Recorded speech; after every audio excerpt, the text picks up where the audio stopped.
Oh, wow. You've literally just confirmed by saying I've got footage of that offence happening, a public order offence. Okay.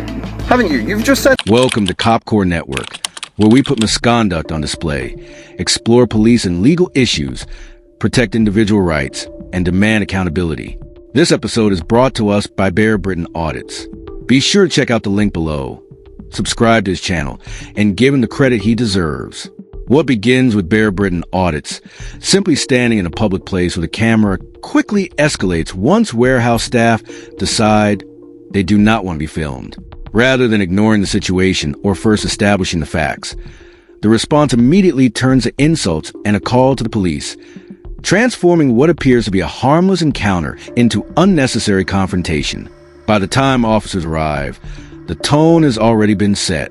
Instead of approaching the situation with curiosity or neutrality, they appear to begin from the assumption that something unlawful must have occurred.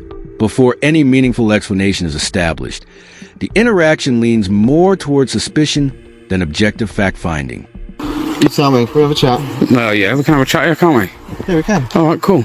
So all I've done today is make some video footage, and I've stuck to everywhere that I'm allowed, apart from apparently Amazon, where I wasn't allowed to step on their site. Who's allowed you permission on the site? No one's allowed me permission. This is all public, bro. Don't treat me like I'm silly. Yeah, I do this a lot. You just said... Again, identify for me as well, please. Before you do. Myself, you do. Colour. Okay, what's yours as well, please? Yeah. Okay, cool. Have you told me that your body-worn camera's on? No, you haven't. That's part of your policy. You can clearly see that I'm filming, bro. Okay, and you can clearly see that that's... No, I can now. I don't have to notify you. You do. It's part of your policy. No, it's not. It's part of your policy.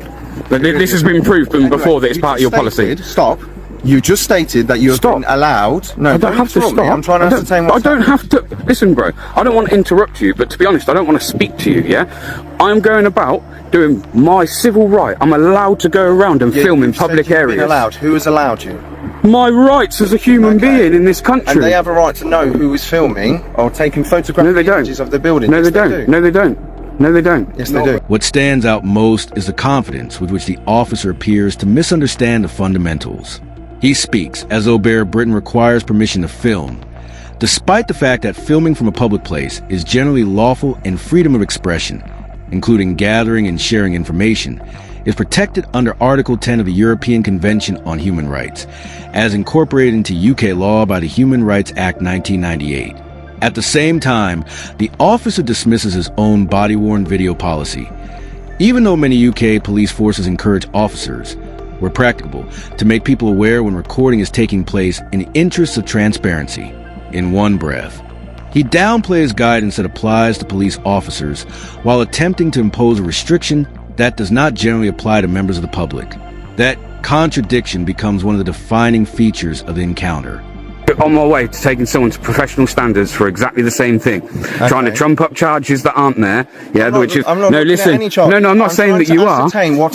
You're trying to tell me though. You're not telling me what has happened. You're just saying you're doing your civil right. Doing what? Filming the building. What, the building. Amazon. Look at this place. It's huge. I know it's huge, but why? What's the reason why? Because I like to. I don't have to tell you that. No, I'm just trying to understand why. But I know. But I'm going to stick to. I don't have to tell you that.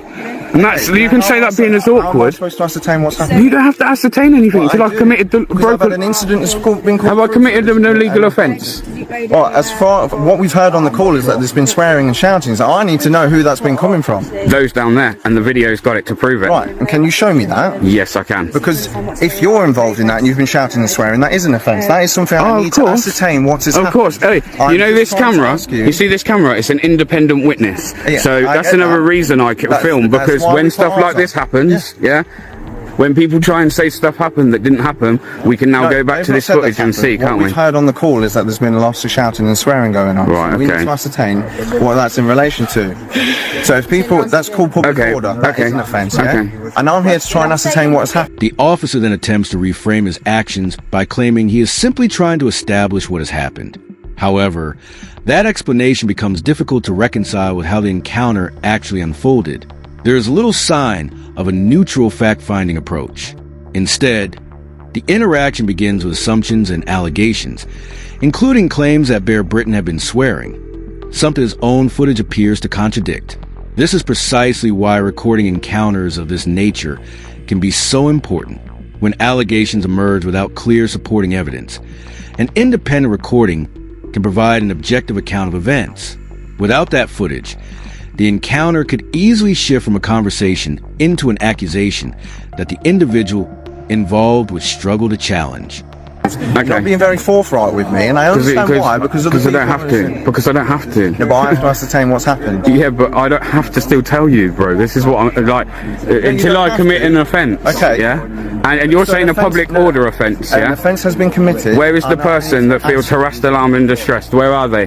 Who are they? You have to have a complainant. Where's the complainant? No, it doesn't. Where's the complainant? No, it has to be an assumed person. A person Okay, of so reasonable firmness. You think you know your legislation, but if you do, then that's all you guys want to deal with is legislation. What about what you swore to when you took up your job?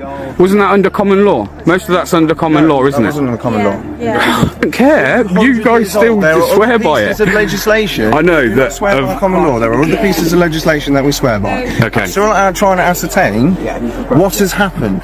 Now, what I'm saying. And I've told you what's happened is I've done some filming and they haven't liked it. And I'm telling you, we are aware that a public order incident has taken place. No, how are you then? So who was it by? So I don't know that. I'm trying to ascertain that from yourself. You are reported to be involved. I've come here. I'm trying to ask you what has happened. Now, so how do you know that one's taken place? If you don't know who done we it, can hear it on the call. no one at the time, and that you're now lying. You're lying because I was filming at the time when that call apparently would have come through. Caught it. You've just said on your No, yeah, I've caught that I haven't. No, it would have been them because it hasn't come from me. So if there is swearing on this footage, it's going to come from them. It won't be coming from me. Once the officer begins referring to a potential public order offense, the weaknesses in the allegation quickly become apparent. Bear Britton asked the obvious question: who exactly was caused harassment, alarm, or distress? Public order offenses require specific legal elements to be satisfied, including consideration of the effect of the alleged behavior. Rather than identifying anyone who was actually affected, the officer dismisses the question, insisting that a complainant is not required while simultaneously accusing Bear Britton of misunderstanding the law. That position becomes increasingly difficult to maintain when the officer also claims to have heard swearing during the original call to the police, despite the recording appearing to show otherwise. Moments like these demonstrate why objective evidence matters. Without recorded footage, unsupported allegations can sometimes become the basis upon which further police action is considered. I don't know that. Okay. You're not showing me. And even this footage now, I don't have to, but I will, just because I can't wait to prove you wrong. Showing me anything to the contrary. Okay. Also, I want to know that hang on, before I show you anything. Public order offence has been committed. Right. You can hear it on the phone call. Yeah. Swearing and stuff is taking place in public. Yeah. Now you're saying you can prove that it's not you because you have video. And if it proves that it's them, are you going to go and deal with that? I'm going to go have a chat with them afterwards. Straight up, because I'll be following you to make sure that you do follow it up, because I know how this works. If I'm swearing in here, you're going to deal with that. But if it comes back that they're swearing in it, you won't deal with that. I ain't stupid. To be honest, I want to go about my business. Am I detained? I'm happy to let you go. Am I detained? Am I detained? I just need to know what's happening. Yeah, and I'm asking, am I detained? So I'm free to go. Am I free to go? Well, I need to confirm your identity. So you don't need to confirm my identity. I don't have to give it you. Till an offence has been committed, I do not have to give it you. Has been committed. No, it hasn't. No, it hasn't. You turning up and saying an offence has been committed doesn't mean one's been committed. No, it's been committed, and you've just confirmed it by saying you've got footage of it on your phone. Oh, wow. You've literally just confirmed by saying I've got footage of that offence happening, a public order offence. Okay. Haven't you? You've just said that. Okay. Bear Britton then asks what is perhaps the most important question of the encounter. Is he actually being detained? Instead of providing a clear legal answer, the officer responds by saying he is not prepared to let him leave. Bear Britton challenges that reasoning, arguing that police powers cannot be based solely on an officer's personal feelings or subjective suspicions. The conversation then shifts towards establishing his identity, with officers requesting his personal details so they can confirm who he is. However, such requests generally rely upon a specific legal power or statutory requirement. From Bear Britton's perspective, the officers appear to be working backwards, assuming an offense has taken place before attempting to use his identity to justify continuing the encounter. What I meant in that is, the footage here will show that I didn't at any point swear. The guy started going crazy at me, and I did actually say to him, bro, what you're doing now is a public order offence. So potentially, that's what I said to him. So you probably heard me say that on the call. I also need your details if you are the victim of the public order offence. But I don't, public order offence? You think I'm going to have somebody in trouble for a public order offence? Come on, mate. Yeah. It's just, the issue becomes when you trespass, obviously that's a civil issue. Of course. And even more so if you're trying to get into buildings. Of course. So we just want to make sure that's not going to happen. That's not going to happen. This guy seems to think he's going to... I don't know. You're not having my details. You're not having them. You're not having them. You might be able to take my mates. To go over there and speak to them and take. Don't. I've just told you I don't want you to. Right, fine. On your way then. If I'm free to go, I'm free to stay. So I won't be going nowhere, sir. So stop, trying to talk down to me. Stand here pointing that in my face. Well, then disappear. You're the one that's approached me today, not the other way round. Can't you? I don't have to. I don't have to. It's a public place, and it's up to you to make privacy in a public place. So if you'd like to make privacy, then I suggest you maybe get in your 2 shiny cars with flashy lights, right, and have a conversation. But I will stay here for as long as I want. Listen, if you were to listen, I've been fair with people. I've been fair with you. I don't. No, you haven't. No, you haven't. You haven't been fair with me. This video will show that you haven't been fair with me. No, you haven't. I've not been fair with you. I've just asked you nicely to go on your way. No, on your way. I don't have to go on my way. But anyway, enjoy your day, mate. I will. Fantastic.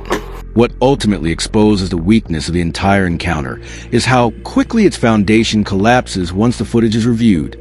The allegation that prompted the police response simply does not appear to be supported by the recording. At that moment, the officers lose a central basis upon which they have been attempting to justify the interaction.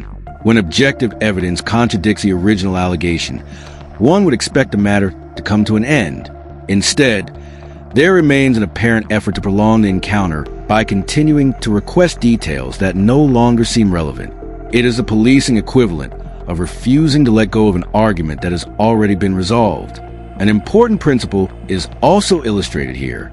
Police powers are intended to be exercised on the basis of lawful authority and objective grounds, not maintained indefinitely once the available evidence no longer supports the original suspicion. If the footage demonstrates that no offense has occurred, Bear Britton argues that the legal justification for continuing the encounter falls away with it. The conclusion is particularly revealing. After the confidence, the accusations, and the repeated attempts to justify the confrontation, the officers eventually walk away without any of their original allegations being substantiated. Ironically, the very camera that was initially treated as a problem becomes the piece of evidence that resolves the entire encounter. That's it for today's video. If you enjoyed this episode, don't forget to like, comment, and subscribe. It really helps me continue producing independent coverage. Also, don't forget to check out Bear Britton Audits. His channel is linked in the description below, so be sure to show him some support. Thanks for watching. This was Cop Core Network, and I'll see you in the next one.